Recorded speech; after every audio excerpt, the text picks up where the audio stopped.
कल 25 तक क्वेश्चन का डिस्कशन हो गया था, आज 26 से शुरू करेंगे। कहाँ पर अलकनंदा और भागीरथी की नदी के मिलने से गंगा बनती है, तो इसको देख लेते हैं।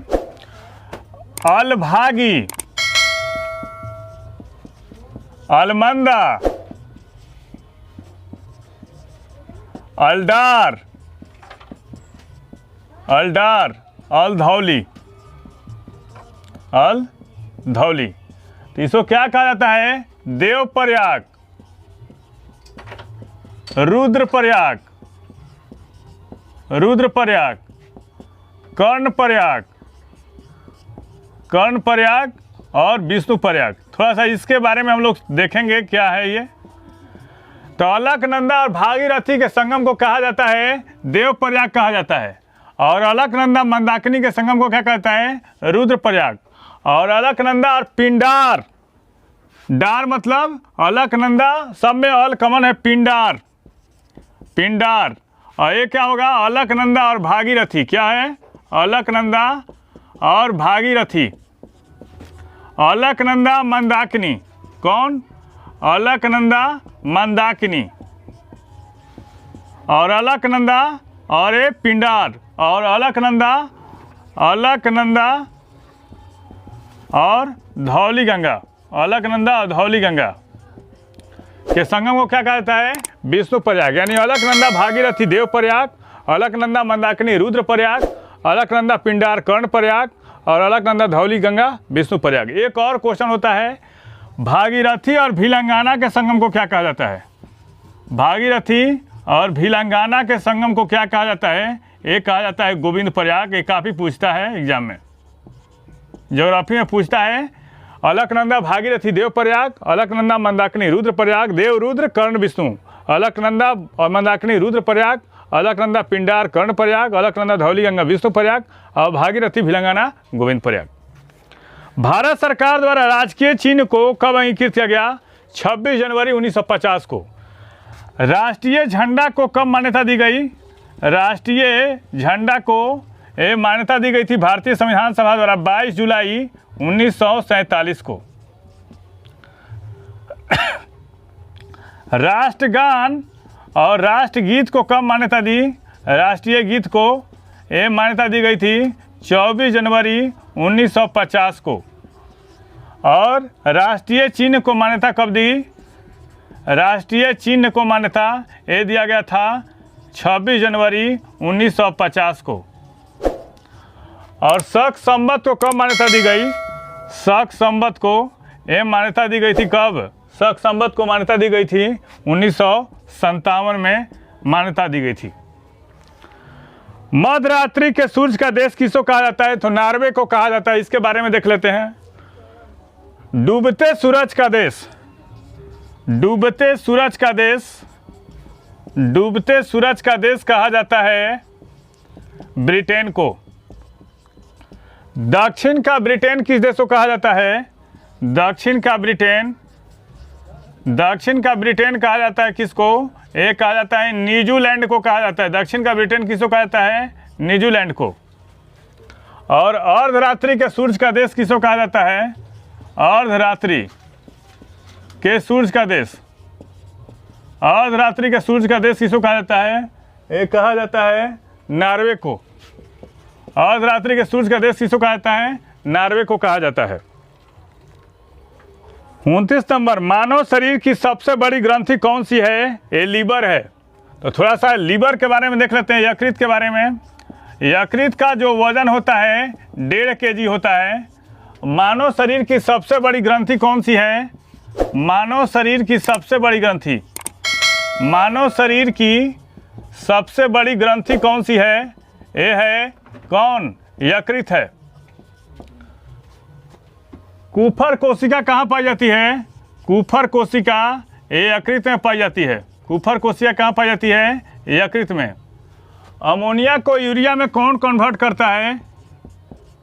अमोनिया को यूरिया में परिवर्तित कौन करता है? यूरिया में परिवर्तित कौन करता है? अमोनिया को यूरिया में कौन परिवर्तित करता है? ये करता है कौन? यकृत। और कार्बोहाइड्रेट के अधिकतम मात्रा को, कार्बोहाइड्रेट कार्बोहाइड्रेट की अधिकतम मात्रा को वसा में परिवर्तित करता है कौन? वसा में परिवर्तित करता है कौन? यकृत करता है। अमोनिया को यूरिया में कन्वर्ट करता है। विटामिन ए और डी का संश्लेषण कहाँ होता है? यकृत में। और पित्त कहाँ बनता है? यकृत में। और जमा कहाँ होता है? पित्ताशय में होता है। कहाँ होता है? पित्ताशय में। थायराइड ग्रंथि, मानव शरीर के गले में थायराइड ग्रंथि पाई जाती है। कौन? थायराइड ग्रंथि पाई जाती है। और थायरॉक्सिन और थायोमोसिन हार्मोन का स्राव कहाँ से होता है? ये होता है थायराइड से होता है। और पीयूष ग्रंथि के बारे में देख लेते हैं।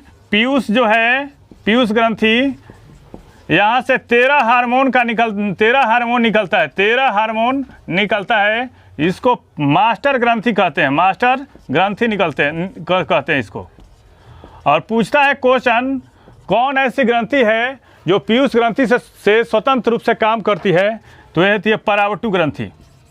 पीयूष ग्रंथि से स्वतंत्र काम करती है कौन है? ये परावटु ग्रंथि। और कौन ऐसी ग्रंथि है जो बुढ़ापा में लुप्त हो जाती है? वो होती है थाइमस। इनलॉक शब्द किस खेल से संबंधित है? बिलियर्ड्स से। और बिलियर्ड्स के बारे में देख लेते हैं। तो क्यू, जिगर, इनलॉक, केनन, ये सब शब्दावली किससे है? ये बिलियर्ड्स से है।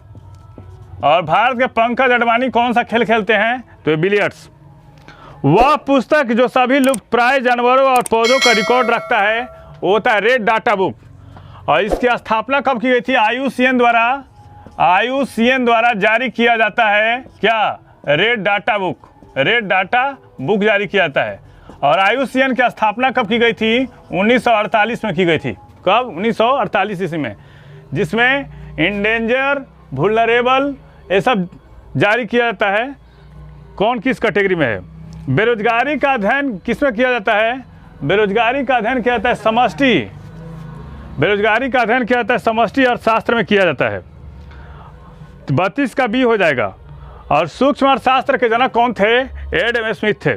मालवा के पठार के उत्तर पश्चिम में स्थित पर्वत श्रृंखलाओं में कौन श्रृंखलाओं को कहा था? अरावली।